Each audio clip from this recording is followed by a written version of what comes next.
right, to say there's a lot riding on this game is an understatement. Oh, you bet. And now the Bucks actually beat the Irish the last 3 times they met. So here's a little Flashback Friday for you.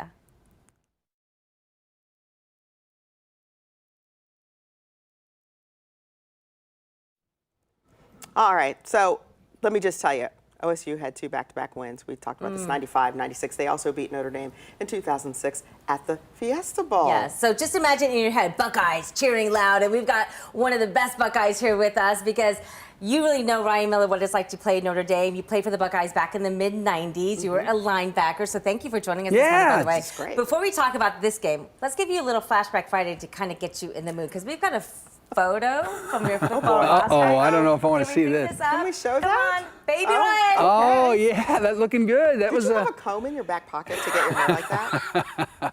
You know what? It's funny. I'm a little bit embarrassed about that because my teenage boy would probably think that that's cool now, right? Right. They're having the longer hair in the back, Oh, and why you know. not? But we trim it up a little bit better these days. But playing Notre Dame back then, right? It was Yeah, still so- huge, so just like this. Absolutely, and you know, for people who were around in '95 when Notre Dame came to Ohio Stadium, you got to remember Notre Dame hadn't been to Ohio Stadium till the 30s. I mean, it had been a long, long time. So the fervor pitch in Columbus was significant. Sure. It was like it is today, and I remember just the electricity around the stadium, and when those gold helmets took the field, people were very intense and excited.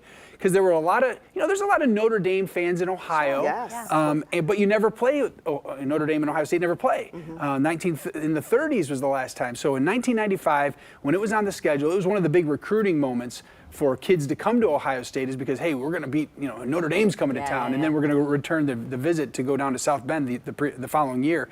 So yeah, there was a lot of excitement, but I don't think it was more exciting the pregame than the postgame after the big victory. Right. So talk about, the difference in the teams, and of course, the Notre Dame head coach knows a little bit. Yeah, Marcus Freeman. I mean, this is crazy. I mean, Marcus Freeman was just an unbelievable linebacker at Ohio State, cuts his teeth coaching at Ohio State, goes with Luke Fickell down to Cincinnati, does an amazing job with their defense. He's such a great guy, honestly. As a former Buckeye, you can say that. And he goes down, takes the job at Notre Dame. I think the emotions for him are going to be pretty intense. When he gets into Ohio Stadium as the head coach at Notre Dame, I think he's going to have an out-of-body experience. Our coach is going to be a lot more cool, calm, and collected and focused on the game. Marcus may be a little bit, the emotions may overwhelm him a little bit. And I don't know if it's going to be because of the playing days or because of the awesome team Ohio State has, because that's going to make you nervous too. We do want to talk real quickly about 2nd and 7. It's a foundation you started along with Luke Fickell and Mike Vrabel after you guys got out of the football team for Ohio State. This is fantastic, the Hog Mollies, and it's really changed how kids learn. Yeah, well, what's great about this is when we were student athletes at Ohio State, we read to children, and we would go back to the Woody Hayes facility and practice. When Mike and I and Luke, we graduated, we wanted to do that consistently, but we didn't want to just go read and leave. We wanted to leave a book behind to remember that reading activity and hopefully garner a love of reading. We've been doing it for 23 years.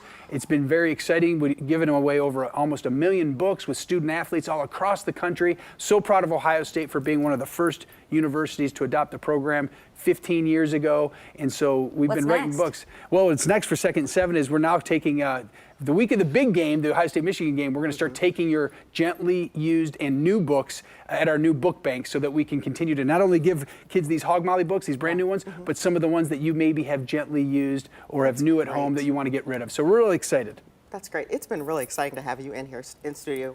Flashing back. Yeah, this is sure. great. Well, thanks for having me. We're going to keep you around and do a Facebook Live with you at 7 a.m. because there's so much more Buckeye talk. Sounds good. Thank you so much, Ryan Miller, former Buckeye.